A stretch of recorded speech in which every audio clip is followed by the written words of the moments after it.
Chapter 14. All right, line up, you space crawlers, bawled Coxine. When I call your name, step up to get your share of the haul. The pirate captain was seated at the head of a long mess table, an open ledger in front of him. There were stacks of crisp new credit notes at his elbow. He took out his paralo ray pistols and placed them within easy reach. On either side of him, Wallace and Simms sat, staring at the money with greedy eyes.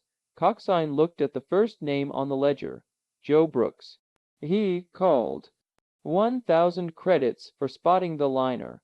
Brooks grinned, and amid cheers walked to the table. Coxine handed him a small stack of notes carelessly and turned back to the ledger. Gil Attardi. He roared, 1,000 credits for working on the boarding crew. Attardi, a sly, scar-faced man, stepped forward to accept his share. He carried a long, thin knife with an edge so deadly keen that he could, and often did, shave with it. Coxine continued his roll call. Sam Bates, 500 credits. Straight share. Bates stepped forward and glared at Coxine. How come I only get 500 and the others get 1,000? He snarled. It ain't my fault I'm stuck on the power deck while you grab all the glory jobs. The laughing, excited crowd of men grew silent as the rebellious spaceman faced Coxine. You get 500 credits, snarled Coxine. Take it or leave it. I want the same as Brooks and Attardi, demanded Bates. Quicker than the eye could follow, Coxine rose and smashed the man in the face with a giant fist. Bates dropped to the deck like a stone. Coxine glared at the rest of the crew. The next crawler that thinks he's not getting his fair share, he snarled, will get a trip in space for his share. He glanced down at the unconscious man and jerked his thumb toward the hatch. Get him out of here.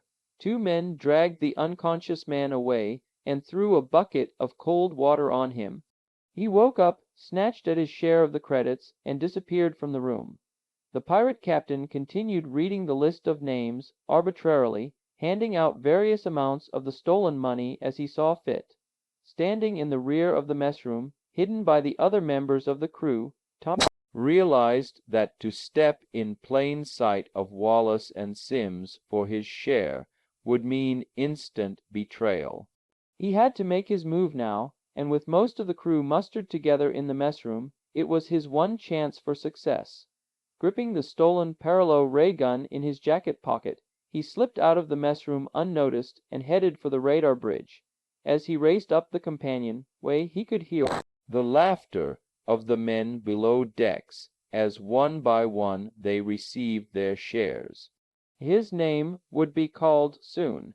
Heart pounding, he stopped outside the radar hatch, pulled the paralo ray gun from his jacket, and taking a deep breath, opened the hatch.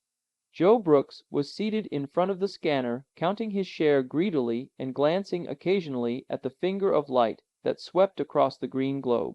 When Tom opened the hatch, he looked up and smiled. "Hiya, kid," he said. "Coxine's all right. I got 1,000 just for picking up that ship on the radar." "How much did you collect?" "This," said Tom. He shoved the paralo ray gun into Brooks' stomach. The man gulped and finally found his voice. "Say, what is this? A gag.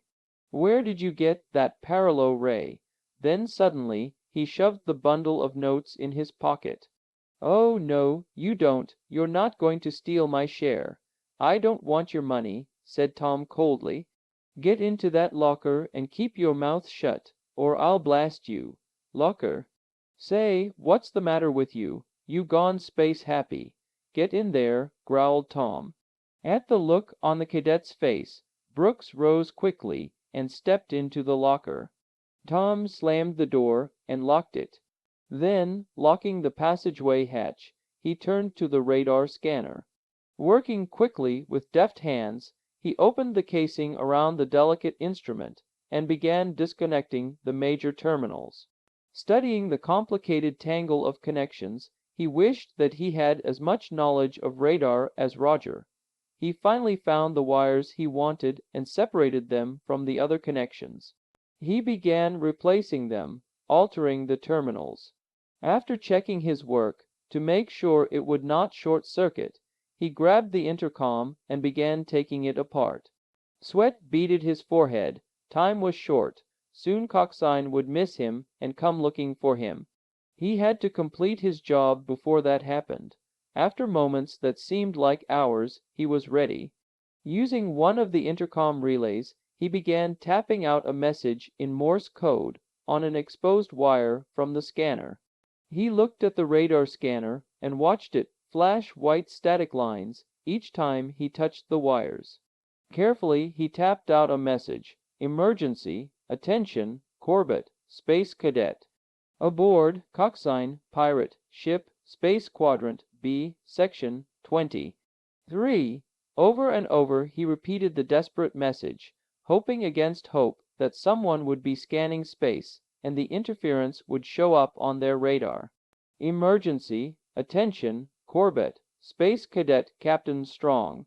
Roger's voice came shrieking over the ship's intercom. Captain, quick. I'm picking up a message from Tom. What? Cried the Solar Guard officer. Nail it. I'm coming up. Scrambling up the ladder to the radar bridge from the control deck, Captain Strong rushed over to the scanner and watched eagerly as blinking flashes washed out the background of the screen. Slowly, at times unevenly, the message flashed and the two spacemen read it with gladdening hearts. Strong made a careful note of the position, while Roger continued to read the flashes. Turning to the astrogation panel, the Solar Guard captain quickly plotted a course that would bring them to Tom's position.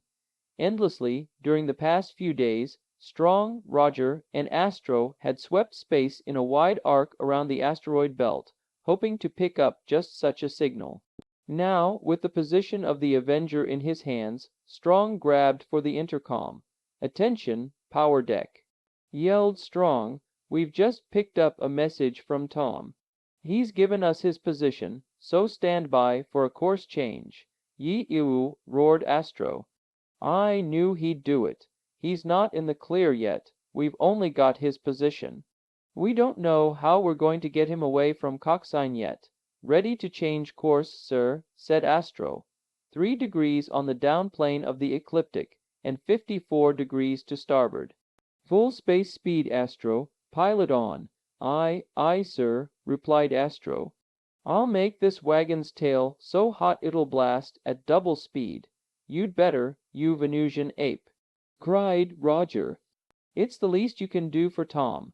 Stow it, Manning, growled Astro good-naturedly, or I'll stick some of your hot air in the jets for extra power. Cut the chatter, both of you. Snapped Strong. Astro, execute course change. Astro's reply was a blast on the steering rockets.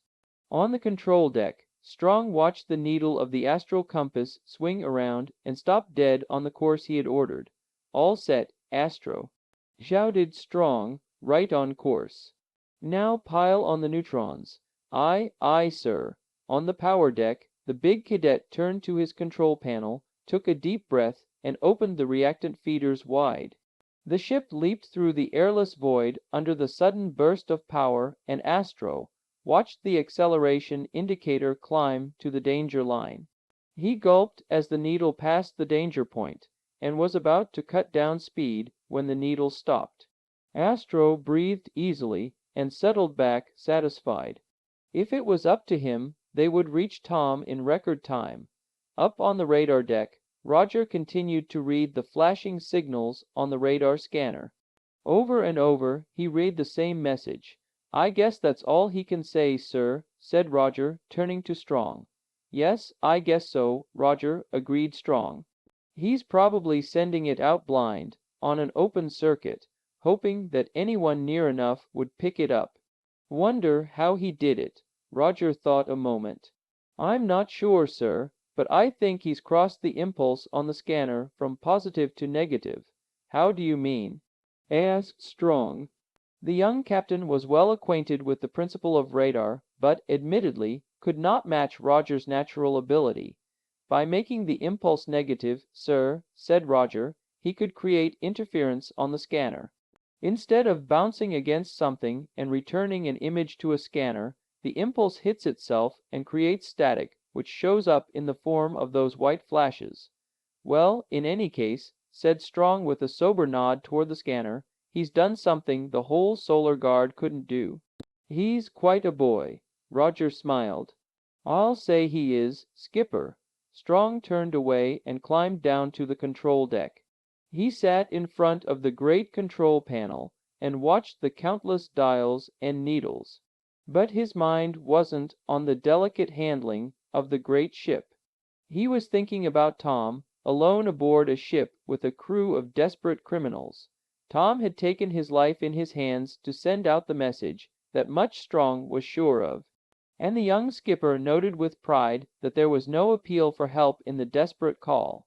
He shook his head wearily and flipped the teleceiver switch to report to Commander Walters. Emergency. Attention. Tom continued to tap out the message slowly and carefully. Behind him, he could hear Brooks hammering against the locker door. Tom felt like opening the door and freezing the pirate with his paralo ray gun to keep him quiet, but he didn't dare to stop sending. Finally, Tom decided it was time to go. If anyone's going to pick up the message, he thought, they've picked it up by now. I may still have time to get away in a jet boat. He tied the wires together, causing a continuous interference to be sent out, and secured the radar casing. If I'm lucky enough to get away in a jet boat, thought Tom, at least they won't be able to pick me up on that. Without a glance at the locker where Brooks continued to pound and yell, Tom turned to the hatch leading to the passageway. He gripped the paralo ray gun and opened the hatch. Peering into the passageway and finding it deserted, he slipped out and closed the hatch behind him. From below, he could hear the roar of the crew as the last of them received his share of the stolen credits. Tom raced down the companion-way toward the jet boat deck. He made the first deck safely and was about to climb down to the next when he was spotted by Attardi, the scar-faced spaceman, who stood at the bottom of the ladder. "Hey, kid," Attardi shouted. "The skipper's been looking for ya. You got the biggest cut. 3,000 credits for that fancy shooting you did." Tom noticed the gleam of the knife at the man's side.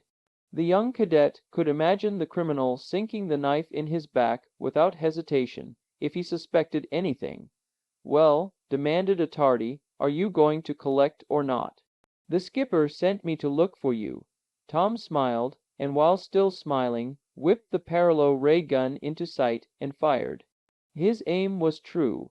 Attardi froze, every nerve in his body paralyzed. He could still breathe and his heart continued to beat, but otherwise he was a living statue, unable to even blink his eyes. Tom jumped past the spaceman and dashed for the jet boat deck. He had to hurry now. Attardi would be discovered any moment and be neutralized.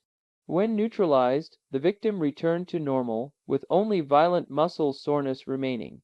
Tom reached the jet boat deck, opened the hatch, and raced for the nearest small craft. Suddenly, from behind, he could hear the buzz of a paralo ray on neutralizing charge. Attardi had been discovered. Tom jumped into the nearest jet boat, closed the hatch, and pressed the button releasing the sliding side of the ship's hull. Slowly, the great wall of metal slid back, exposing the cold black velvet of deep space. As soon as the opening was wide enough, Tom pressed the acceleration lever and the small ship shot out, its jets roaring. Tom quickly glanced around to locate his position by the stars and saw that he was close to the asteroid belt.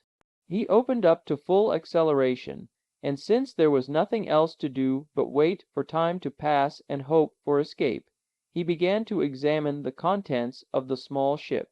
He opened the emergency food locker and was relieved to see it fully stocked with synthetics and water. Every second carried him farther away from the Avenger, and when he looked back, Tom saw no evidence of pursuit. The cadet smiled. They would depend on the radar to find him, instead of sending out the other jet boats. Tom almost laughed out loud. With the radar jammed, he was safe. He would make it. Once inside the asteroids, they would never find him. Glancing around the few indicators on the control board of the small vessel, Tom's smile changed to a grimace of sudden terror. The jet boat had not been refueled after their raid on the jet liner. There was less than 3 days' oxygen remaining in the tanks. In 3 days, the jet boat would become an airless shell. A vacuum no different than the cold, silent void of space.